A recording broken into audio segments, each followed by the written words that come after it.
ಕೊರೋನಾದಿಂದ ಚೇತರಿಕೆ ಕಂಡಿದ್ದ ಶಾಲೆಗಳಲ್ಲೀಗ ಮತ್ತದೇ ಕೊರೋನಾ ಕಾಟ. ಈ ಬಾರಿಯೂ ಪರೀಕ್ಷೆಯೇ ಇಲ್ಲದೆ ಪಾಸ್ ಆಗ್ತಾರಾ? ಪರೀಕ್ಷೆಗಳಾದ್ರೆ ಹೇಗೆಲ್ಲ ಆಗತ್ತೆ? ಹೀಗೆ ಹಲವು ಅನುಮಾನಗಳು ಕಾಡ್ತಾ ಇವೆ. ಅದಕ್ಕೆಲ್ಲ ನಾಳೆಯೇ ಉತ್ತರ ಸಿಗಲಿದೆ. ಯಾವಾಗ ಕ್ಲಾಸ್ಗೆ, ಯಾವಾಗ ಪರೀಕ್ಷೆ? ಪರೀಕ್ಷೆಯೇ ಇಲ್ಲದೆ ಪಾಸ್ ಮಾಡ್ತಾರಾ? ಕೊರೋನಾ ಎರಡನೇ ಅಲೆ ಸಂಕಷ್ಟದ ಬೆನ್ನಲ್ಲೇ ಮಕ್ಕಳು, ಪೋಷಕರಲ್ಲಿ ಹಲವು ಅನುಮಾನಗಳು ಕಾಡ್ತಿವೆ. ಓಪನ್ ಆಗಿದ್ದ ಶಾಲೆಗಳು ಕೊರೋನಾ ಕಂಡಿದ್ರಿಂದ ಅವು ಬಂದ್ ಆಗ್ತಿವೆ. ಹೀಗಾಗಿ ಈ ವರ್ಷದ ಪರೀಕ್ಷೆಗಳ ಕಥೆ ಏನು ಅನ್ನೋದಕ್ಕೆ ನಾಳೆ ಉತ್ತರ ಸಿಗಲಿದೆ.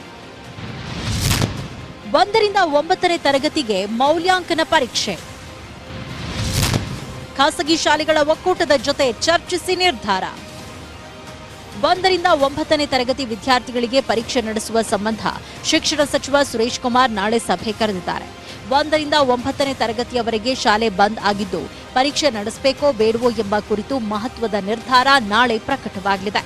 ಕಾನೂನನ್ನು ಪಾಲಿಸೋರಾಗಿ ಏನು RTE act section 16 sub class 1 and 2 ಏನು ಹೇಳುತ್ತೋ ಅದ್ರ ಪ್ರಕಾರ ಒಂದು ಶಾರ್ಟ್ ಮೌಲ್ಯಾಂಕನ ಮಾಡಲಿಕ್ಕೆ ಒಂದು ಚಿಕ್ಕ ಪರೀಕ್ಷೆ ರೂಪದಲ್ಲಿ ಮಾಡಿದ್ರೆ, ಏನು ನೀವು ನಿಗದಿ ಮಾಡಿದ್ರು 70% ಶುಲ್ಕವನ್ನ ಅದನ್ನ ನಾವು ಮಕ್ಕಳ ಹತ್ರ ಪಡೆದ್ಬಿಟ್ಟು ಮೌಲ್ಯಾಂಕನ ಒಳಪಡಿಸಿ ಈ ವರ್ಷ ತೇರ್ಗಡೆ ಮಾಡಿ ಮುಂದಿನ ವರ್ಷಕ್ಕೆ ಹೋಗೋದಕ್ಕೆ ಸಿದ್ಧವಾಗಿದ್ದೀವಿ. 6ರಿಂದ 9ನೇ ತರಗತಿ ಪರೀಕ್ಷೆ ನಡೆಸೋಕೆ ಅವಕಾಶ ಕೋರಿ ರೂಪ್ಸಾ ಸಂಘಟನೆ ಸರ್ಕಾರದ ಮುಖ್ಯ ಕಾರ್ಯದರ್ಶಿಗೆ ಪತ್ರ ಬರೆದಿದ್ದಾರೆ. 1ರಿಂದ 9ನೇ ತರಗತಿಗಳಿಗೆ ಮೌಲ್ಯಾಂಕನ ಪರೀಕ್ಷೆ ನಡೆಸಬೇಕಾ ಅಥವಾ ಪ್ರಮೋಟ್ ಮಾಡಿದ್ರೆ ಉತ್ತಮನಾ ಎಂದು ಖಾಸಗಿ ಶಾಲೆಗಳ ಅಭಿಪ್ರಾಯ ಸಂಗ್ರಹಿಸಲಾಗುತ್ತೆ. ಆದರೆ ಸಭೆಗೆ ಪೋಷಕರನ್ನ ಕಡೆಗಣಿಸಿ ಆಹ್ವಾನ ನೀಡದಿಲ್ಲದಿರೋದು ಅಸಮಾಧಾನ ಮೂಡಿಸಿದೆ. ಈ ವಿಷಯದಲ್ಲಿ ಪೋಷಕರಾಗಿ, ಪೇರೆಂಟ್ಸ್ ಆಗಿ ನಮ್ಮ ಒಪಿನಿಯನ್ನು ತಗೊಂಡು ಇದನ್ನು ಸಲಹೆಗಳು ತಗೊಂಡ್ಬಿಟ್ಟು ಮಾಡೋದು ಅರ್ಥ ಇದೆ. ಅವರಾಗೆ ಎಲ್ಲ ಡಿಸಿಷನ್ಸ್ ತಗೊಂಡು ನಮಗೆ ತಿಳಿಸೋದ್ರಲ್ಲಿ ಸ್ವಲ್ಪ ನಮ್ಮನ್ನು ದೂರ ಇಟ್ಟು ಮಾಡೋದು ಸರಿಯಲ್ಲ. ಈ ಬೆಳವಣಿಗೆ ಬೆನ್ನಲ್ಲೇ ಪರೀಕ್ಷೆಗಳನ್ನು ಆನ್ಲೈನ್ನಲ್ಲೇ ನಡೆಸಲು ಕೆಲ ಶಾಲೆಗಳು ಮುಂದಾಗಿವೆ. ಈ ಬಗ್ಗೆ ಈಗಾಗಲೇ ಟೈಮ್ ಟೇಬಲ್ ಕೂಡ ಮಕ್ಕಳಿಗೆ ತಲುಪಿದೆ. ಇವತ್ತಿನ ಮೀಟಿಂಗ್ ಯಾವ ಪುರುಷಾರ್ಥಕ್ಕೆ ಅನ್ನೋ ಪ್ರಶ್ನೆ ಎದ್ದಿದೆ. Bureau report, news 18 Kannada. ಛತ್ತೀಸ್ಗಢದಲ್ಲಿ ನಕ್ಸಲರ ಅಟ್ಟಹಾಸಕ್ಕೆ 24 ಯೋಧರು ಹುತಾತ್ಮರಾಗಿದ್ದಾರೆ. ಕೆಂಪು ಉಗ್ರರ ವಿರುದ್ಧ ಕೇಂದ್ರ ಸರ್ಕಾರ ಸಮರ ಸಾರಿದೆ.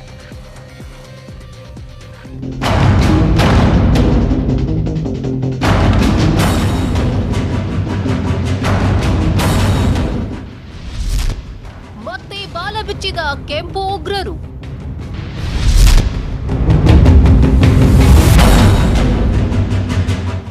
ಪೀಡಿತ ಛತ್ತೀಸ್ಗಢದ ಬಸ್ತಾರ್ ಪ್ರದೇಶದ ಬಿಜಾಪುರ್ ಅರಣ್ಯ ಪ್ರದೇಶದಲ್ಲಿ ಯೋಧರು ಹುತಾತ್ಮರಾಗಿದ್ದಾರೆ. 30ಕ್ಕೂ ಹೆಚ್ಚು ಮಂದಿ ಗಾಯಗೊಂಡಿದ್ದಾರೆ. ನಕ್ಸಲರ ಹುಟ್ಟಡಗಿಸಲು ಹೋದ ನಕ್ಸಲ್ ನಿಗ್ರಹ ಪಡೆ ಸಿಆರ್ಪಿಎಫ್ ಕೋಬ್ರಾ ತಂಡ ಜಿಲ್ಲಾ ಮೀಸಲು ಸಶಸ್ತ್ರ ಪಡೆಯ ಮೇಲೆ ಗುಳ್ಳೆ ನರಿಗಳಂತೆ ಅವಿತು ಕುಳಿತು ಮನಸ್ಸು ಇಚ್ಛೆ ಗುಂಡಿನ ದಾಳಿ ಮಾಡಿದ್ರು. 2 ಕಡೆಯ ಗುಂಡಿನ ಕಾಳಗದಲ್ಲಿ ಯೋಧರು ವೀರ ಮರಣವನ್ನಪ್ಪಿದ್ದಾರೆ. ನಕ್ಸಲರ ಬಳಿ ಆಧುನಿಕ ಶಸ್ತ್ರಾಸ್ತ್ರಗಳು ಇದೆ ಅನ್ನೋ ಮಾಹಿತಿ ಪ್ರಾಥಮಿಕ ತನಿಖೆಯಲ್ಲಿ ಗೊತ್ತಾಗಿದೆ. ಲಘು ತೂಕದ ಮಷಿನ್ ಗನ್ಗಳು, ಗ್ರೆನೇಡ್ ಲಾಂಚರ್ಗಳು, ದೇಸಿ ಸ್ಫೋಟಕ ರಾಕೆಟ್ಗಳನ್ನು ಬಳಸಿ ದಾಳಿ ಮಾಡಿದ್ದಾರೆ. ಇನ್ನೂ ಕೆಲವು ಸೈನಿಕರನ್ನ ಒತ್ತೆ ಇಟ್ಟುಕೊಂಡಿರೋ ಅನುಮಾನವೂ ಇದೆ. ದಾಳಿ ಬಳಿಕ ನಕ್ಸಲರು ಭದ್ರತಾ ಪಡೆಗಳ ಬಳಿ ಇದ್ದ ಶಸ್ತ್ರಾಸ್ತ್ರಗಳನ್ನ ಲೂಟಿ ಮಾಡಿ ಕಾಲ್ಕಿತ್ತಿದ್ದಾರೆ. ನಕ್ಸಲರ ದಾಳಿಯಲ್ಲಿ ಹುತಾತ್ಮರಾದವರ ತ್ಯಾಗ, ಬಲಿದಾನ ವ್ಯರ್ಥ ಆಗಲ್ಲ. ಸೂಕ್ತ ಸಮಯದಲ್ಲಿ ನಕ್ಸಲರಿಗೆ ಸೂಕ್ತ ಉತ್ತರ ಕೊಡ್ತೀವಿ ಅಂತ ಕೇಂದ್ರ ಗೃಹ ಸಚಿವ ಅಮಿತ್ ಶಾ ಎಚ್ಚರಿಕೆ ಕೊಟ್ಟರು. जवानों ने अपना खून जो देश के लिए बहाया है वो व्यर्थ नहीं जाएगा. हमारी लड़ाई और मजबूती के साथ और मक्कमता के साथ और तीव्रता के साथ इन नक्सलियों के खिलाफ चालू रहेगी और हम इसको परिणाम तक ले जाएंगे. 2013ರಲ್ಲಿ ಇಂಥದ್ದೇ ದಾಳಿ ನಡೆಸಿ 27 ಸೈನಿಕರು ಸಾವನ್ನಪ್ಪಿದ್ರು. ಈಗ ಸಿಆರ್ಪಿಎಫ್ ಯೋಧರು ಘಟನೆಯಲ್ಲಿ 2 ನಕ್ಸಲರ ಮೃತದೇಹಗಳು ಪತ್ತೆಯಾಗಿದ್ದು, 400 ಯೋಧರು ನಕ್ಸಲರ ಅಟ್ಟಹಾಸ ಹತ್ತಿಕ್ಕಲು ಆಪರೇಷನ್ ಶುರು ಮಾಡಿದ್ದಾರೆ. Bureau report, news 18 Kannada. ರಾಜ್ಯದಲ್ಲಿ